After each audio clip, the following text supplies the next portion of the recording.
Is it my internet connection? No. No, because I'm live. Well, what the fuck? Honestly?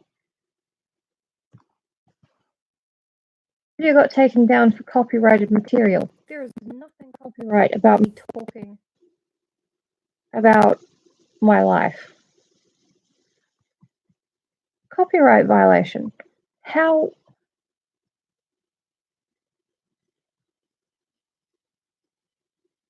Right. I'm going to post the link again.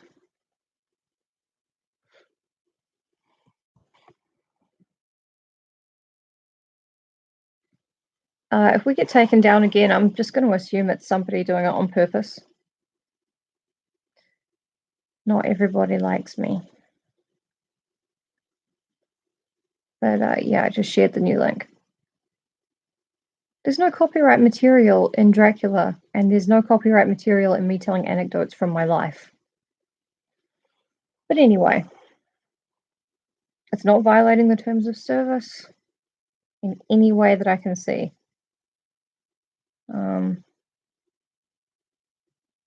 I would say maybe it's because I tweeted at Bishop Brian Tamaki, and it's on Facebook now, but I don't think his followers are particularly internet savvy. Maybe they are. Who knows? Maybe it's the alt-right. Maybe it's Ben Shapiro. I don't think it is. But yeah, the new link is up.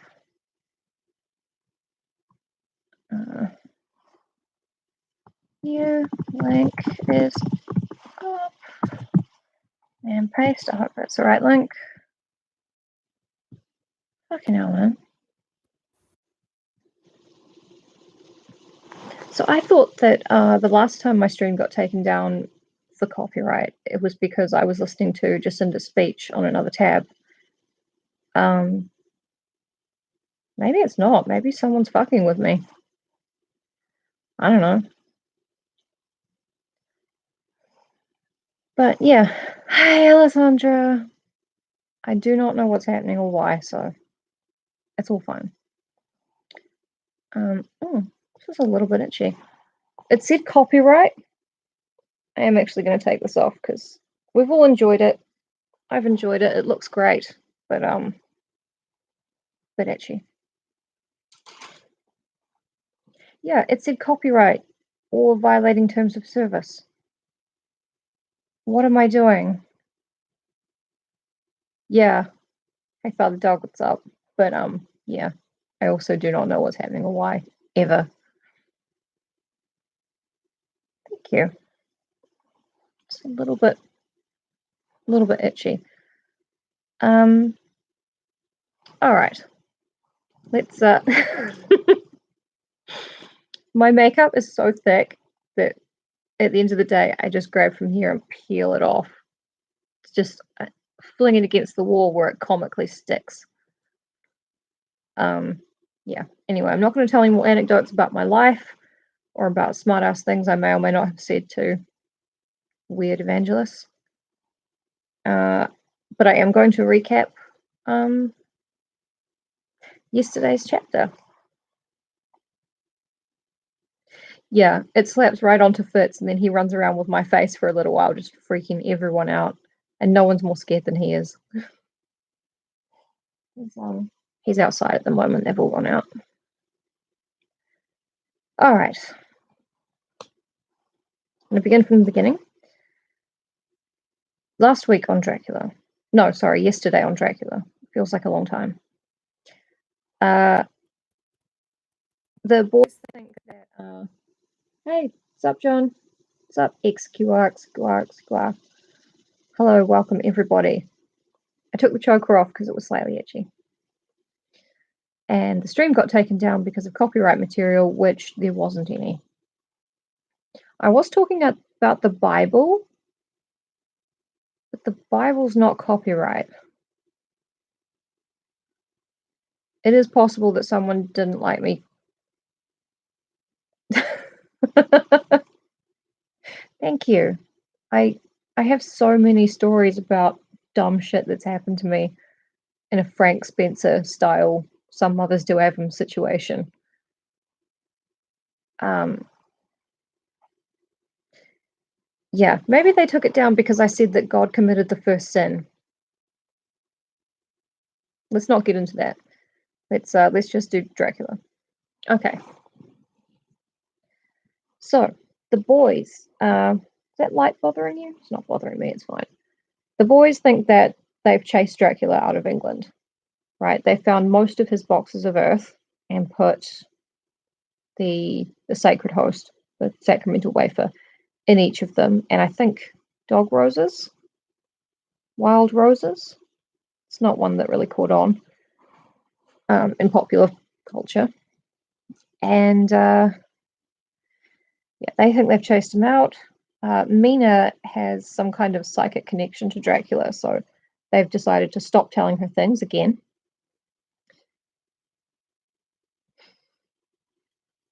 Book about my life would be so stupid. It, you know that, you know in The Simpsons,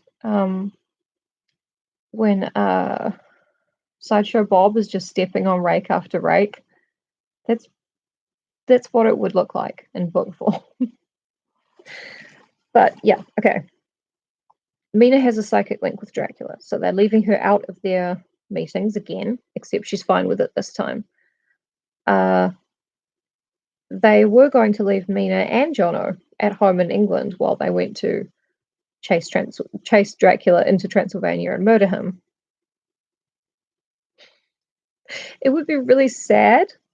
There would be really sad anecdotes, but they would always have a punchline because that's how we do it.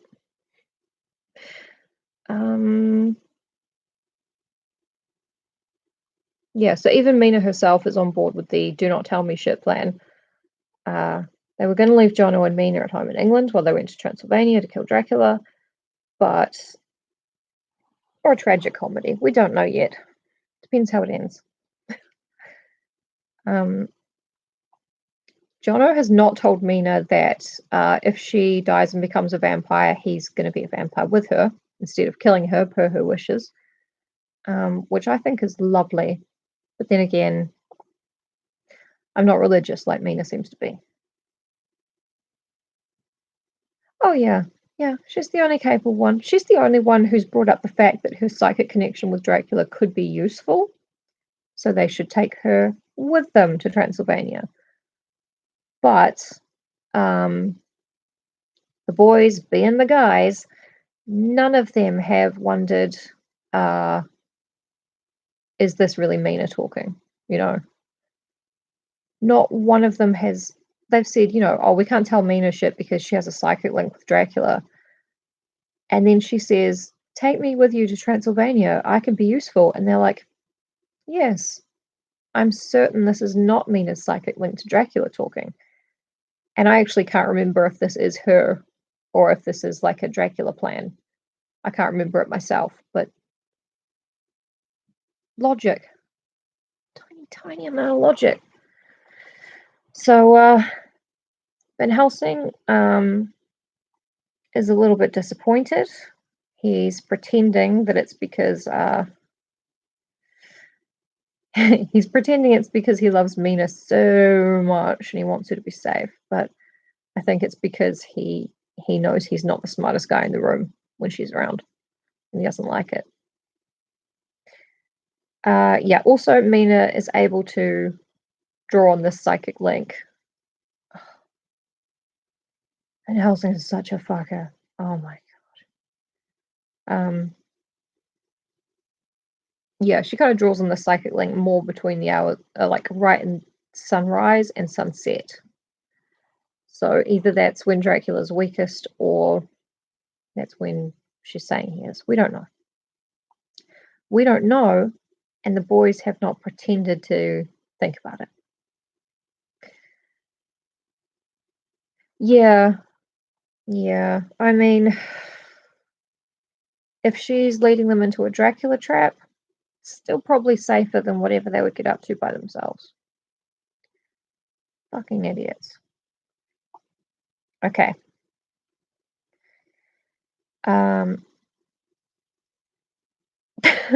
Well, I mean, he could. All he has to do is wait them out, but oh no. He's a little bit... Well, I mean, he's accurately gauged his enemies, the guys anyway, and been like, yeah, definitely. He's like holding them back by their forehead while they're doing the cartoon punching. But he has underestimated Mina. So we're going to crack on. It is 10 minutes, 30 seconds. That's pretty much when we start the chapter. I'm thinking I hear meowing.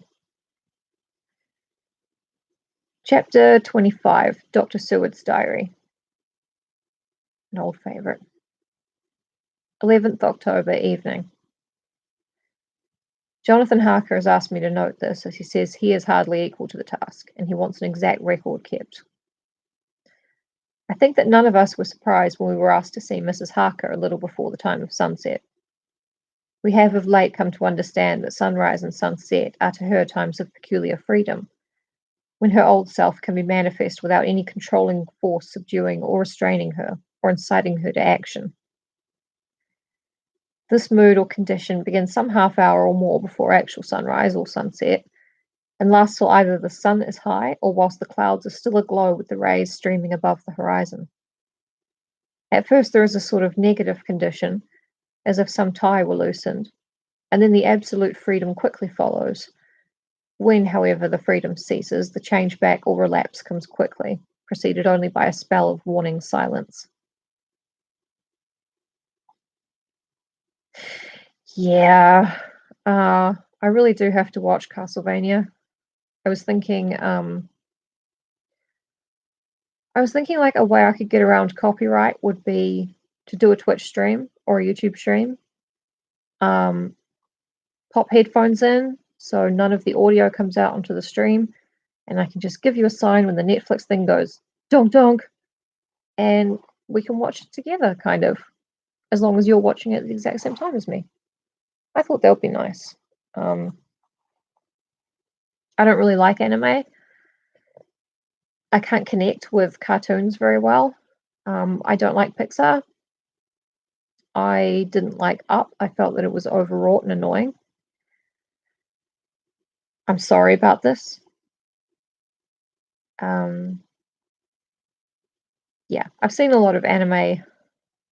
Yeah, but Netflix party would be like we would all have to know each other and have an invitation to it, and I kind of want it to be open to everybody who wants to watch TV with a friend. Yeah, it's not really a party. It's more everyone's watching the same thing at the same time. You can't actually, there's no chat, like you can't interact with each other, you can't hear each other talking or anything, so I don't know, maybe there's more to it. But alright. Oh, sorry. No, I'm not sorry. I'm not sorry. That was a morale jiggle.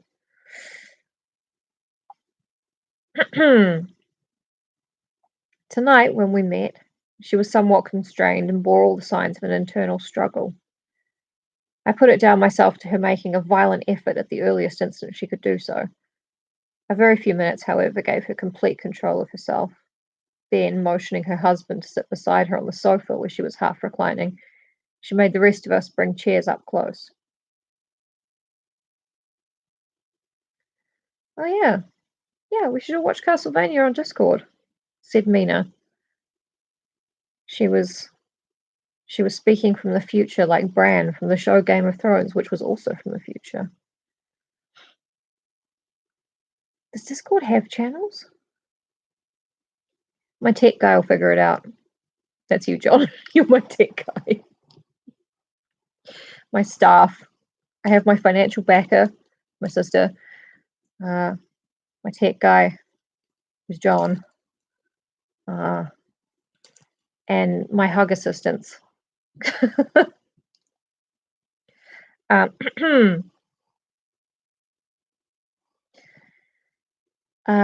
Taking her husband's hand in hers began.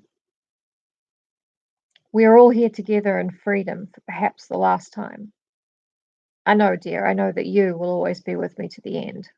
This was to her husband, whose hand had, as we could see, tightened upon hers. In the morning we go out upon our task, and God alone knows what may be in store for any of us. You are going to be so good to me as to take me with you. I know that all that brave, earnest men can do for a poor, weak woman whose soul perhaps is lost. No, not yet, but is at any rate at stake. You will do. But you must remember that I am not as you are. There is poison in my blood, in my soul, which may destroy me, which must destroy me unless some relief comes to us. My friends, you know as well as I do that my soul is at stake. And though I know there is one way out for me, you must not, and I must not take it. She looked appealingly to us all in turn, beginning and ending with her husband. What is that way? Asked Van Helsing in a hoarse voice. What is that way which we must not and may not take? That I may die now, either by my own hand or that of another, before the greater evil is entirely wrought. I know and you know that were I once dead, you could and would set free my immortal spirit, even as you did my poor Lucy's. Were death, or the fear of death, the only thing that stood in the way, I would not shrink to die here, now amidst the friends who love me, but death is not all. I cannot believe that to die in such a case, when there is hope before us and a bitter task to be done, is God's will. Therefore I, on my part, give up here the certainty of eternal rest, and go out into the dark, where may be the blackest things that the world or the netherworld holds. We were all silent, for we knew instinctively that this was only a prelude. The faces of the others were set, and Harker's grew ashen grey. Perhaps he guessed better than any of us what was coming. She continued, This is what I can give into the hotch-pot. I could not but note the quaint legal phrase which she used in such a place, and with all seriousness. What will each of you give? Your lives, I know, she went on quickly. That is easy for brave men. Your lives are God's, and you can give them back to him. But what will you give to me? She looked again questioningly, but this time avoided her husband's face. Quincy seemed to understand. He nodded, and her face lit up. Then I shall tell you plainly what I want, for there must be no doubtful matter in this connection between us now. You must promise me, one and all, even you, my beloved husband, that, should the time come, you will kill me. What is that time? The voice was Quincy's, but it was low and strained. When you shall be convinced that I am so changed that it is better that I die, that I may live. When I am thus dead in the flesh, then you will, without a moment's delay, drive a stake through me and cut off my head, or do whatever else may be wanting to give me rest. Quincy was the first to rise after the pause. He knelt down before her, and taking her hand in his, said solemnly, I'm only a rough fellow who hasn't, perhaps, lived as a man should to win such a distinction. But I swear to you, by all that I hold sacred and dear, that should the time ever come, I shall not flinch from the duty that you have set us. I promise you, too, that I shall make all certain, for I am only doubtful that I shall take it that the time has come.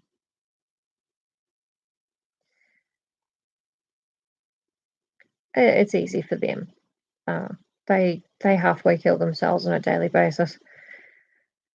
My true friend was all she could say amid her fast falling tears as, bending over, she kissed his hand. I swear the same, my dear Madame Mina, said Van Helsing. And I, said Lord Godalming, each of them in turn kneeling to her to take the oath. I followed myself. Because I'm Dr. Seward, and I love to kill women. Oops, no, sorry, that's the annotated version. Then her husband turned to her, wan-eyed and with a greenish pallor which subdued the snowy whiteness of his hair, and asked, And must I too make such a promise, my wife? You too, my dearest, she said, with infinite yearning of pity in her voice and eyes. You must not shrink. You are nearest and dearest in all the world to me. Our souls are knit into one for all life and all time. Think, dear, that there have been times when brave men have killed their wives and their womenkind to keep them from falling into the hands of the enemy. Their hands did not falter any the more because those they loved implored them to slay them. It is men's duty towards those whom they love in such times of sore trial. And my dear, if it is to be that I must meet death at any hand, let it be at the hand of him that loves me best. Dr. Van Helsing, I have not forgotten your mercy in poor Lucy's case. To him who loved. She stopped with a flying blush and changed her phrase. To him who had best right to give her peace. If that time shall come again, I look to you to make it a happy memory of my husband's life, that it was his loving hand which set me free from the awful thrall upon me. Again, I swear, came the professor's resonant voice, because he too loves killing women. Mrs. Harker smiled, positively smiled, as with a sigh of relief she leaned back and said, and now one word of warning. A warning which you must never forget. This time, if it ever come, may come quickly and unexpectedly, and in such case you must lose no time in using your opportunity. At such a time I myself might be, nay, if the time ever comes, shall be, leagued with your enemy against you. One more request. She became very solemn as she said this. It is not vital and necessary like the other, but I want you to do one thing for me, if you will. We all acquiesced, but no one spoke. There was no need to speak. I want you to read the burial service. She was interrupted by a deep groan from her husband, and taking his hand in hers, she held it over her heart and continued, You must read it over me some day. Whatever may be the issue of all this fearful state of things, it will be a sweet thought to all or some of us. You, my dearest, will I hope read it, for then it will be in your voice, my memory forever, come what may. But oh, my dear one, he pleaded, death is afar off from you. Nay, she said, holding up a warning hand. I am deeper in death at this moment than if the weight of an earthly grave lay heavy upon me. Oh, my wife, must I read it? He said, before he began. It would comfort me, my husband, was all she said, and he began to read when she had got the book ready. How could anyone tell of that strange scene, its solemnity, its gloom, its sadness, its horror, and withal its sweetness?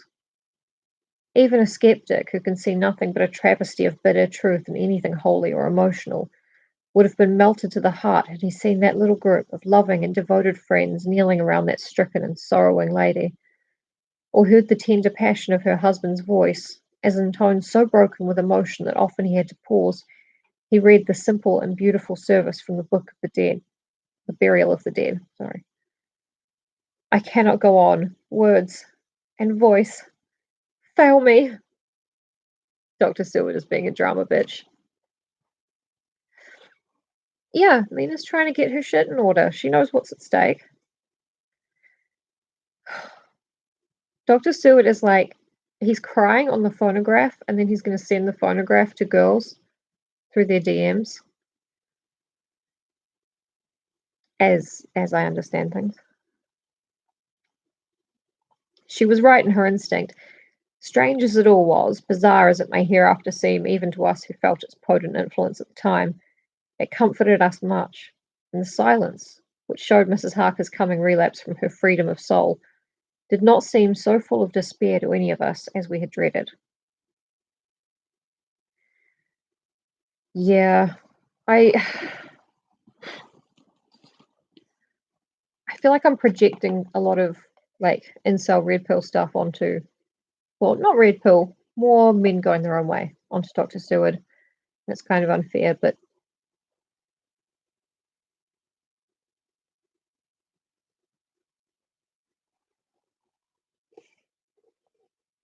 today's broadcast brought to you by iced coffee.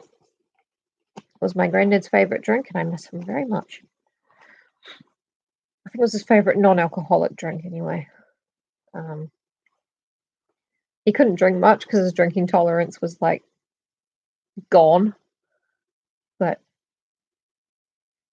man, he just downed a martini one time. I was like, what? I ordered a martini. I only had like a sip of it, and then I was like, oh, I had a few sips. Then I was like, no, this it was too much for me. It was my birthday. And he was just like, drank it down. He goes, oh, mother's milk.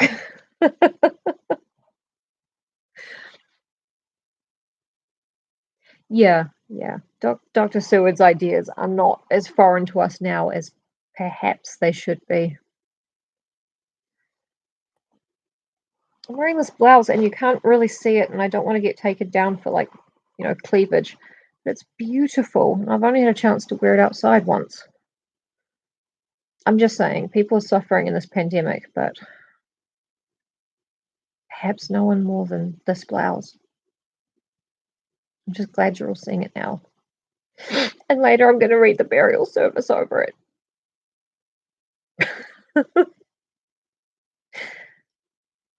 Right, that was not the end of the chapter, obviously.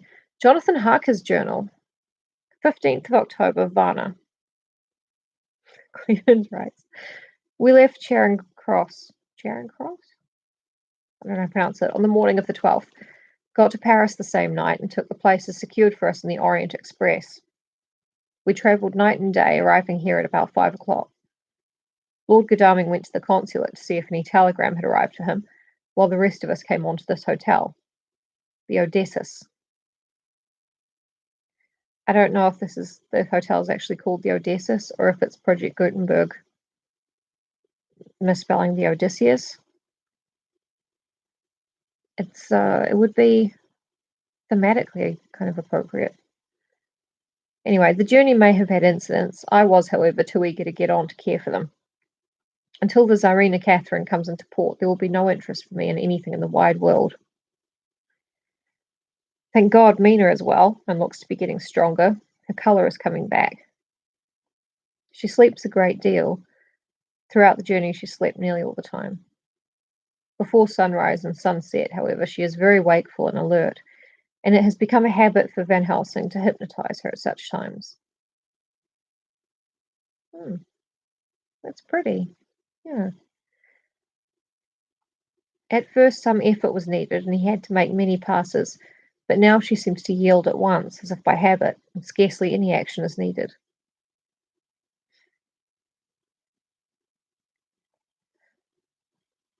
Yeah, I know Odessa's a real thing because it was the town in Heroes in America, and then later on they went to Odessa in the Ukraine. Ukraine? Wherever. That's where I heard it anyway. No action needed. Well, yeah, if I knew a guy like Van Helsing, I would definitely want him hypnotizing my vulnerable, perhaps fatally ill wife. No problem. He seems to have power at these particular moments to simply will, and her thoughts obey him. He always asks her what she can see and hear. She answers as to the first, nothing, all is dark. And to the second, I can hear the waves lapping against the ship and the water rushing by. Canvas and cordage strain and masts and yards creak. The wind is high. I can hear it in the shrouds, and the bow throws back the foam. It is evident that the Tsarina Catherine is still at sea, hastening on her way to Varna. Lord Godalming has just returned. He had 4 telegrams, one each day since we started, and all to the same effect, that the Tsarina Catherine had not been reported to Lloyd's from anywhere. He had arranged before leaving London that his agent should send him every day a telegram saying if the ship had been reported. He was to have a message even if she were not reported, so that he might be sure that there was a watch being kept at the other end of the wire. We had dinner and went to bed early. Tomorrow we are to see the Vice-Consul, and to arrange if we can about getting on board the ship as soon as she arrives. Van Helsing says that our chance will be to get on the boat between sunrise and sunset. The Count, even if he takes the form of a bat, cannot cross the running water of his own volition, and so cannot leave the ship, as he dare not change to man's form without suspicion, which he evidently wishes to avoid. He must remain in the box. If then we can come on board after sunrise, he is at our mercy, for we can open the box and make sure of him, as we did of poor Lucy, before he wakes. What mercy he shall get from us will not count for much. We think that we shall not have much trouble with the officials or the seamen. Thank God this is the country where bribery can do anything, and we are well supplied with money. We have only to make sure that the ship cannot come into port between sunset and sunrise without our being warned, and we shall be safe. Judge Moneybag will settle this case, I think.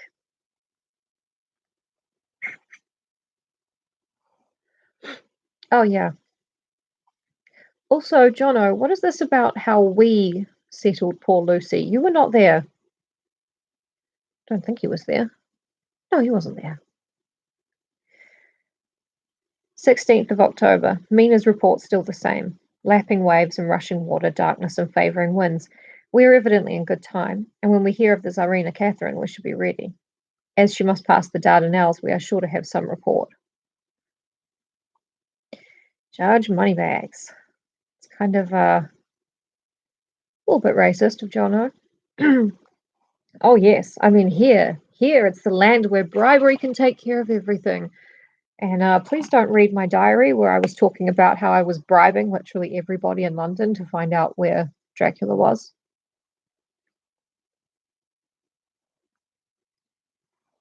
Scratchy throat. It's not the plague, it's a cold.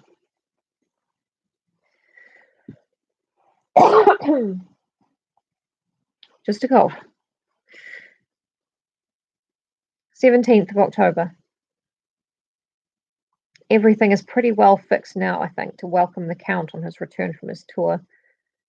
Gadami told the shippers that he fancied that the box sent abroad might have contained something stolen from a friend of his, and got a half consent that he might open it at his own risk. The owner gave him a paper telling the captain to give him every facility in doing whatever he chose on board the ship, and also a similar authorization to his agent at Varna. We have seen the agent, who was much impressed with Godalming's kindly manner to him, and we are all satisfied that whatever he can do to aid our wishes shall be done. We have already arranged what to do in case we get the box open. If the Count is there, Van Helsing and Seward will cut off his head at once and drive a stake through his heart.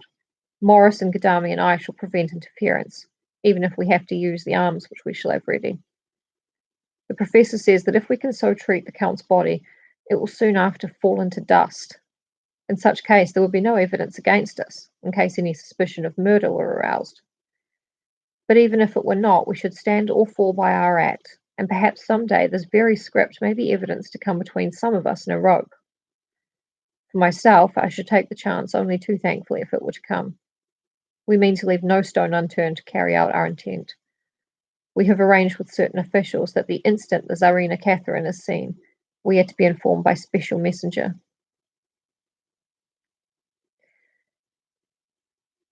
24th of October. A whole week of waiting. Daily telegrams to Godalming, but only the same story, not yet reported. Mina's morning and evening hypnotic answer is unvaried.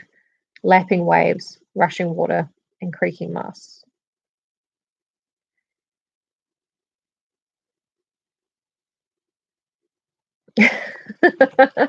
I'm the Tsarina Catherine, obviously, and very pleased to report Dracula's been inside me for a while. I've been wanting to make that joke for like 3 chapters. It's not a good one, but it's made now, and I feel better.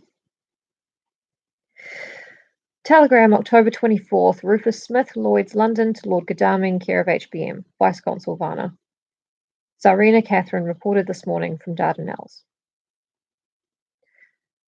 And I don't know if you guys are paying attention, but we're getting close to a pretty significant date in the occult calendar.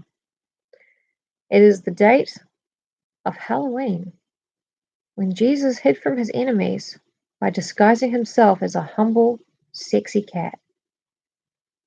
I think. Yeah, that's Halloween. Don't take my stream down for saying things about God that aren't, whatever. Don't take my stream down for heresy. I'm not a heretic. Dr. Seward's diary, 25th October. How I miss my phonograph. To write diary with a pen is irksome to me, but Van Helsing says I must. We were all wild with excitement yesterday when Godalming got his telegram from Lloyd's. I now know what men feel in battle when the call to action is heard. Mrs. Harker, alone of our party, did not show any signs of emotion. After all, it is not strange that she did not, for we took special care not to let her know anything about it, and we all tried not to show any excitement when we were in her presence. In old days she would, I am sure, have noticed, no matter how we might have tried to conceal it, but in this way she has greatly changed during the past 3 weeks. The lethargy grows upon her, and though she seems strong and well and is getting back some of her colour, Van Helsing and I are not satisfied. We talk of her often. We have not, however, said a word to the others. It would break poor Harker's heart, certainly his nerve, if he knew that we had even a suspicion on the subject. Van Helsing examines, he tells me, her teeth very carefully, whilst she is in the hypnotic condition, for he says that so long as they do not begin to sharpen, there is no active danger of a change in her. If this change should come, it will be necessary to take steps. We both know what those steps would have to be, though we do not mention our thoughts to each other. We should neither of us shrink from the task, awful though it be to contemplate.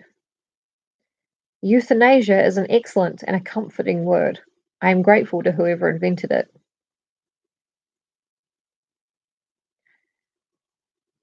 Yes.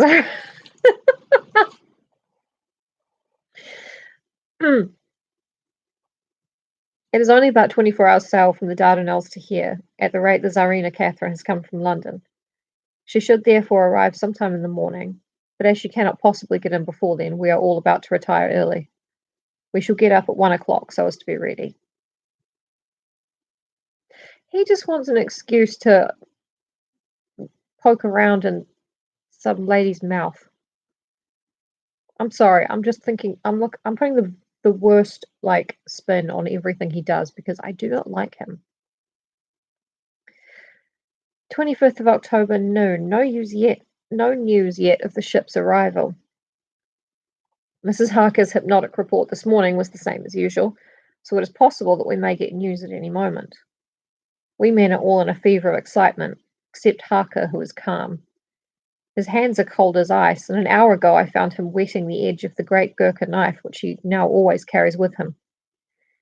It will be a bad lookout for the Count if the edge of that kukri ever touches his throat, driven by that stern, ice-cold hand. Ooh, Jono. Yeah. Dr. Seward, Dr. Van Helsing, they're both incel, they're both men going their own way. Doctors going their own way. Doctors going their own way. Is that anything? Is that funny? I don't know. Fuck it. Van Helsing and I were a little alarmed about Mrs. Harker today. About noon, she got into a sort of lethargy which we did not like. Although we kept silence to the others, we were neither of us happy about it. She had been restless all the morning, so that we were at first glad to know she was sleeping. When, however, her husband mentioned casually that she was sleeping so soundly that he could not wake her, we went to her room to see for ourselves. She was breathing naturally and looked so well and peaceful that we agreed that the sleep was better for her than anything else. Poor girl, she has so much to forget that it is no wonder that sleep, if it brings oblivion to her, does her good. Doctors Without Boundaries. Yes, now that's funny. It's very dark, but it's very funny. Yeah, Dr. Charlotte Lofquist is actually a member of Doctors Without Boundaries. I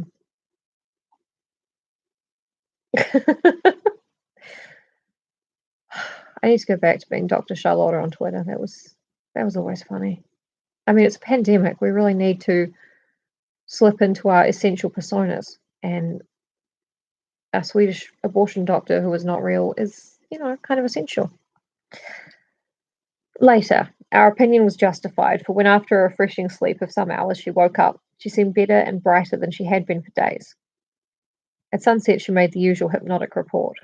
Wherever he may be in the Black Sea, the Count is hurrying to his destination. To his doom, I trust.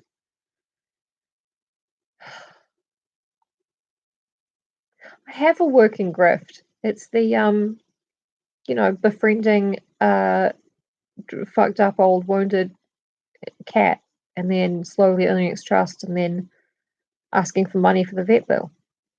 That's my grift. It's really good, except for the end, where I give the money to the vet and the cat dies and I feel very sad. It needs tweaking. 26th of October. It's my cousin's birthday.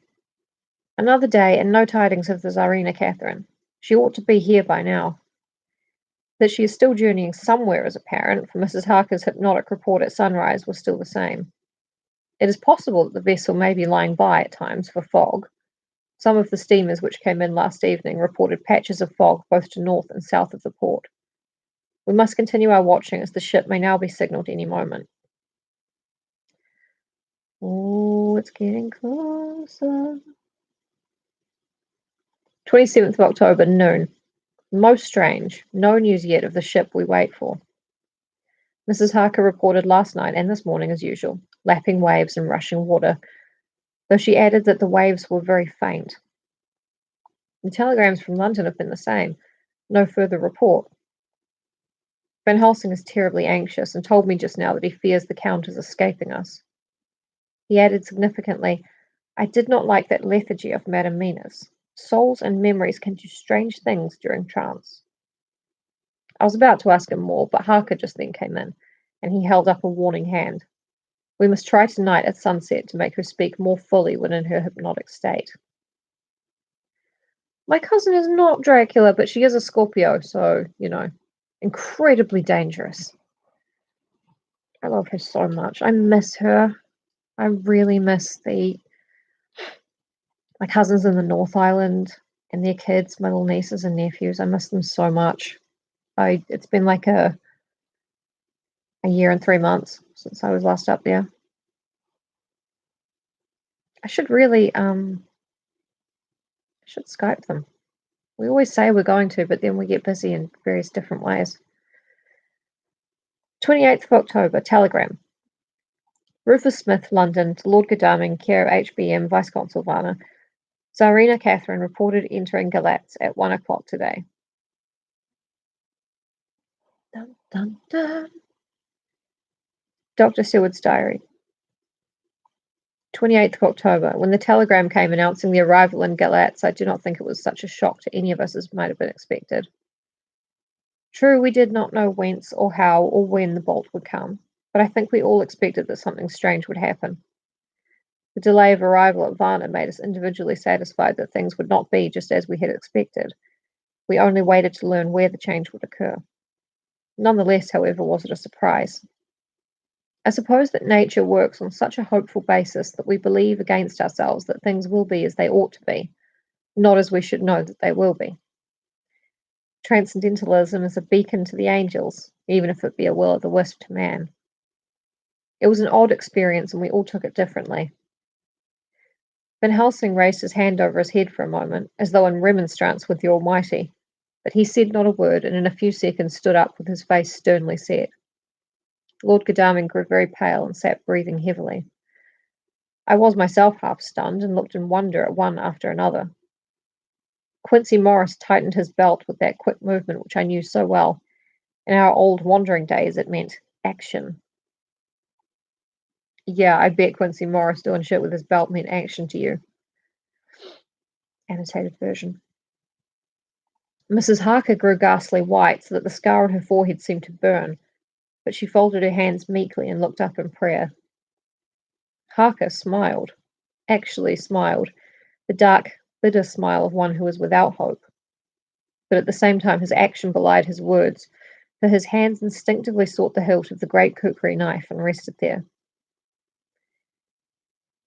When does the next train start for Galatz? Said Van Helsing to us generally. At 6:30 tomorrow morning. We all started, for the answer came from Mrs. Harker. No action needed versus belt action. He's a cowboy. I'm sorry. Bram Stoker's super in love with him. As he should be. How on earth do you know? Said Art, fucking patronizingly. You forget. Or perhaps you do not know, though Jonathan does, and so does Dr. Van Helsing, that I am the train fiend. At home in Exeter, I always used to make up the timetable so as to be helpful to my husband. I found it so useful sometimes that I always make a study of the timetables now. I knew that if anything were to take us to Castle Dracula, we should go by Galatz, or at any rate through Bucharest, so I learned the times very carefully. Unhappily, there are not many to learn, as the only train tomorrow leaves, as I say. Wonderful woman, murmured the professor. Mina is the train fiend. Nice. That's her Twitter name. Twitter handle. Can't we get a special? Asked Lord Godalming. Van Helsing shook his head. I fear not. This land is very different from yours or mine. Even if we did have a special, it would probably not arrive as soon as our regular train. Moreover, we have something to prepare. We must think. Now, let us organize. You, friend Arthur, go to the train and get the tickets and arrange that all be ready for us to go in the morning. Do you, friend Jonathan, go to the agent of the ship and get from him letters to the agent in Galatz, with authority to make search the ship just as it was here. Maurice Quincy, you see the vice-consul, and get his aid with his fellow in Galatz and do all he can do to make our way smooth, so that no time is lost when over the Danube. John will stay with Madam Mina and me, and we shall consult. For so, if time be long, you may be delayed, and it will not matter when the sun set, since I am here with Madam to make report.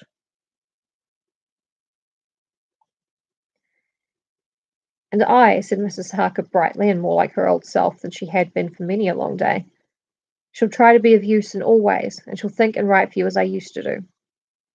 Something is shifting from me in some strange way, and I feel freer than I have been of late.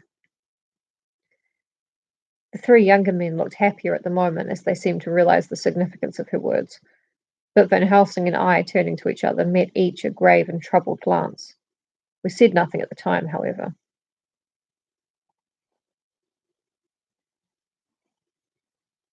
Yeah, Mina Jono is the huge nerd himbo. Yeah. It's the dream. I mean, it's a dream. When the three men had gone out to their tasks, Van Helsing asked Mrs. Harker to look up the copy of the diaries and find him the part of Harker's journal at the castle. She went away to get it, and when the door was shut upon her, he said to me, We mean the same. Speak out. There is some change. It is a hope that makes me sick, for it may deceive us. Quite so. Do you know why I asked her to get the manuscript? No, said I, unless it was to get an opportunity of seeing me alone. Ooh. Oh, hi, Jessie. Hi. Basically, they're in Varna. They've been waiting for the Count for a really long time. You are in part right, friend John, but only in part. I want to tell you something. And oh, my friend, I am taking a terrible risk, but I believe it is right. In the moment when Madame Mina said those words that arrest both our understanding, an inspiration came to me. In the trance of 3 days ago, the Count sent her his spirit to read her mind, or more like he took her to see him in his earth box in the ship with water rushing, just as it go free at rise and set of sun. He learned then that we are here, for she have more to tell in her open life with eyes to see and ears to hear than he, shut as he is in his coffin box. Now he make his most effort to escape us. At present he want her not. Ooh, at present Dracula doesn't even want Mina. Projecting Van Helsing. He is sure with his so great knowledge that she will come at his call, but he cut her off. Take her as he can do out of his own power, that so she come not to him. Ah, there I have hoped that our man brains, that have been of man so long and that have not lost the grace of God, will come higher than his child brain that lie in his tomb for centuries, that grow not yet to our stature, and that do only work selfish and therefore small. Here comes Madame Mina, not a word to her of her trance. She know it not, and it would overwhelm her and make despair just when we want all her hope, all her courage, when most we want all her great brain, which is trained like man's brain, but is of sweet woman, and have a special power which the Count give her, and which he may not take away altogether, though he think not so. Hush, let me speak, and you shall learn. Oh, John, my friend, we are in awful straits. I fear as I never feared before. We can only trust the good God. Silence. Here she comes. Oh, Mina's brain is trained like a man's brain, but it's still a sweet, sweet, stupid, emotional, must be protected lady's brain.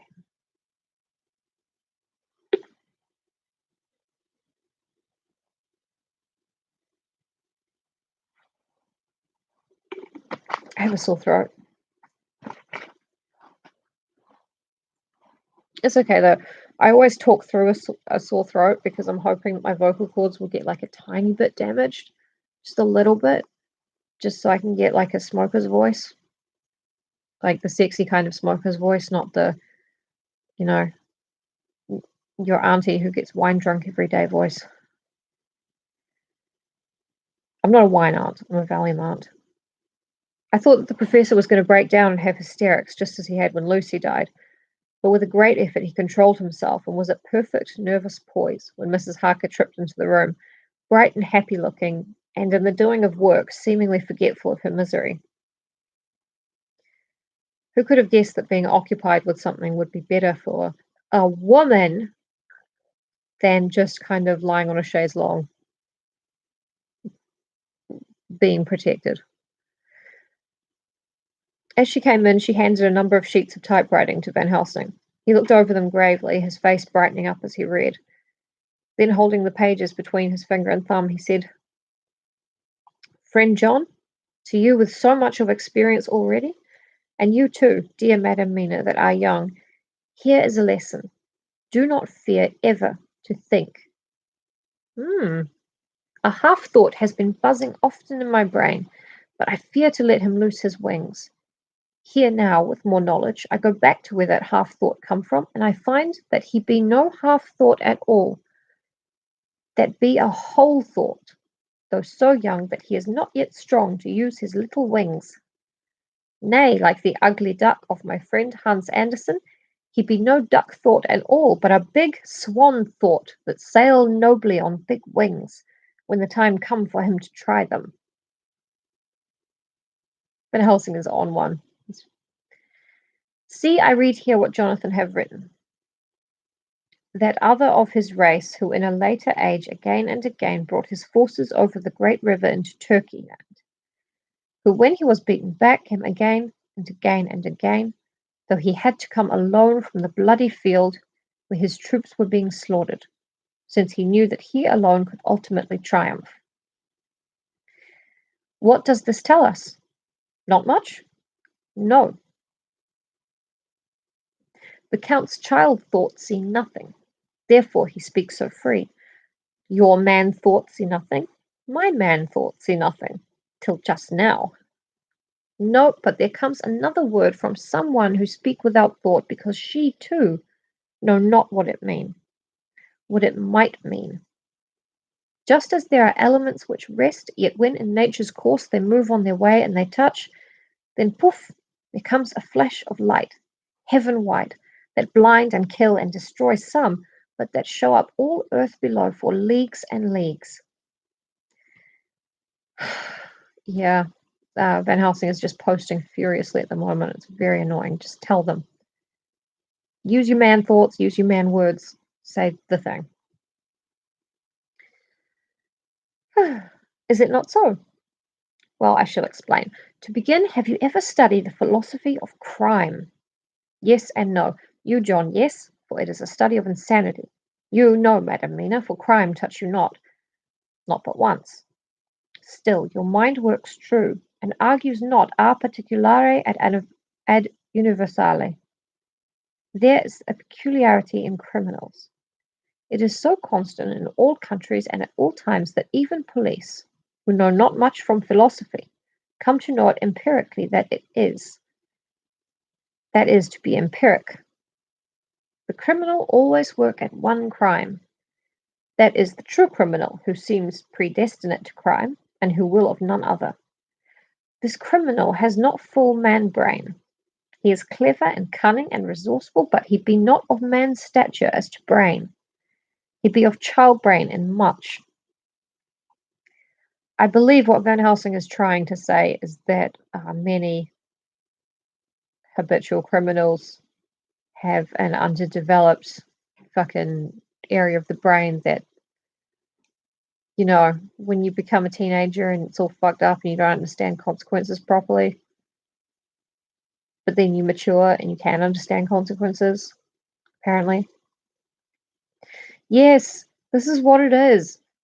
And Dr. Seward right now is just quote tweeting that with thread. The arrow is pointing down. He thinks it's so deep. He have child brain, and it is of the child to do what he have done. The little bird, the little fish, the little animal learn not by principle, but empirically. And when he learn to do, then there is to him the ground to start from to do more. Dos pousto, said Archimedes. Give me a fulcrum, and I shall move the world. To do once is the fulcrum whereby child brain become man brain. And until he have purpose to do more, he continue to do the same again every time, just as he have done before. Oh, my dear, I see that your eyes are opened, and that to you the lightning flash show all the leagues. For Mrs. Harker began to clap her hands, and her eyes sparkled. He went on. Now you shall speak, thank God. Tell us two dry men of science what you see with those so bright eyes. He took her hand and held it whilst she spoke. His finger and thumb closed on her pulse, as I thought, instinctively and unconsciously, as she spoke. The Count is a criminal and of criminal type. Nordau and Lombroso would so classify him, and qua criminal he is of imperfectly formed mind. Thus, in a difficulty, he has to seek resource and habit. His past is a clue, and the one page of it that we know, and that from his own lips, tells that once before, when in what Mr. Morris would call a tight place, he went back to his own country from the land he had tried to invade, and thence, without losing purpose, prepared himself for a new effort. He came again better equipped for his work, and won.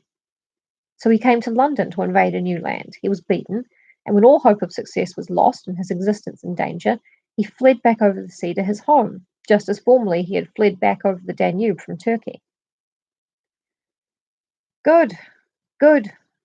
Oh, you so clever, lady, said Van Helsing enthusiastically, as he stooped and kissed her hand.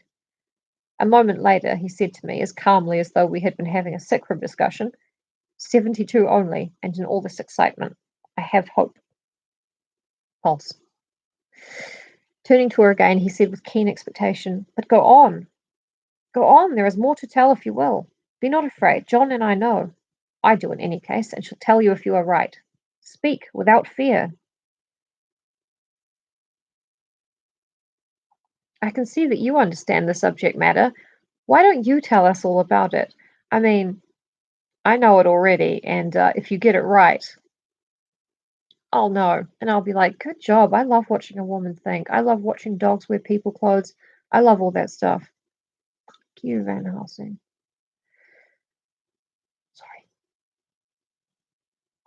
Sorry. Speak without fear. I will try to, but you will forgive me if I seem egotistical.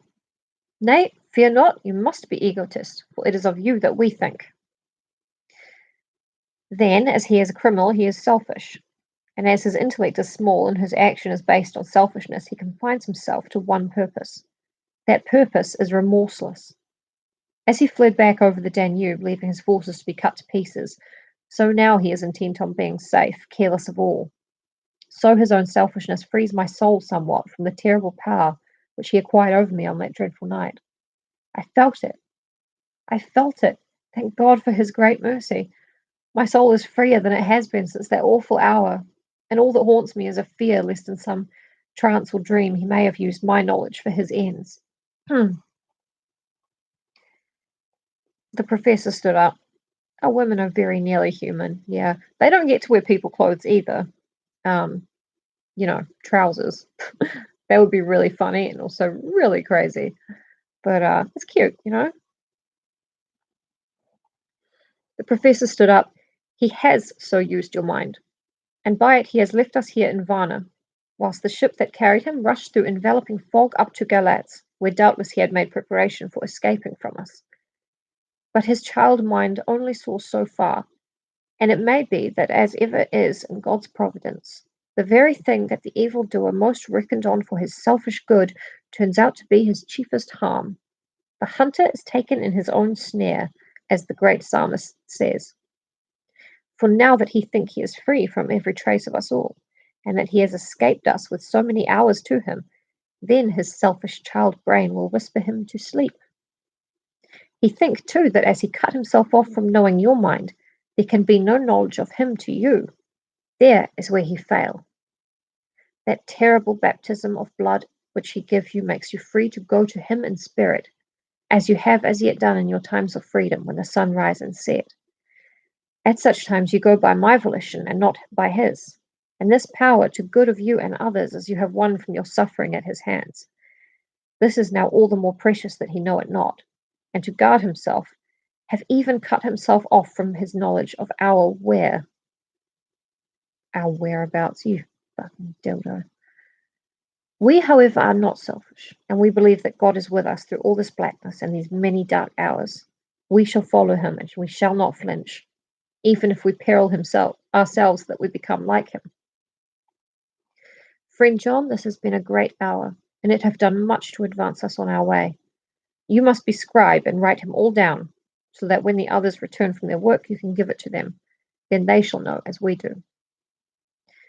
And so I have written it whilst we wait their return, and Mrs. Harker has written with her typewriter all since she brought her manuscript to us. The end of the chapter. I just want to really quickly address something. Angle it down a little bit. Van Helsing is assuming a lot when he says that Dracula has a child's mind. I mean, he said earlier that when he was alive, Vlad Tepes the Impaler had one of the great minds of his time that he studied at the Scholomance. The Scholomance is fascinating. It's a legendary school where the devil takes 13 students every year, every 9 years. I don't know. It's one of those magical numbers. The devil takes 13 students and he teaches them all forms of, alchemy and witchcraft and, diabolism. But at the end of the year, he takes one to hell. So you got to be really smart to get an invitation. You got to be really brave. And you got to take those odds. So, either Dracula is clever or he's stupid. Yeah, I don't think Dracula is stupid. I think they came to the right conclusion the wrong way. What the hell was that? Oh, nothing. I think they were right to see that passage in Jonathan's journal and say maybe he's doing the same thing again, because Dracula didn't know what Jonathan had been writing down, because Jonathan wrote in shorthand. So he didn't know that this, kind of careless comment was written down and could be reflected on later by these people. So he's using a tactic that he's used in the past successfully. I mean, that's a smart thing to do. That's just something that really annoys me. And I had to get it out. I had to tell you guys about it. So, yeah, Dracula does not have a child's brain. Van Helsing is an incredibly arrogant man.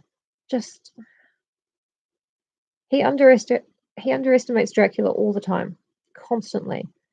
And Lucy has died, and Mina is not looking great. Exactly what a child would do. Go and study at the Scholomance. Anyway, thank you guys so much for coming to the stream. My throat hurts quite a lot, so I'm gonna have a lozenge, and you will see me again tomorrow. or when one of the cats come in and I put it on my Twitch. Yeah, yeah, he had great cunning. We call it box cunning, in Old Norse, and it was a highly prized trait. Um, oh man, my throat fucking hurts. Okay. Dracula is also something of a linguist. Okay, look, I'll just say it outright. I get the joke. It's very funny. Thank you for being here so much. I will be on again tomorrow. And for some of you, see you at D&D today. Dungeons and Doofuses. It's us, we're the doofuses, not Danny, not the GM. Okay. Bye guys. See you tomorrow. Stay safe. Wash your hands.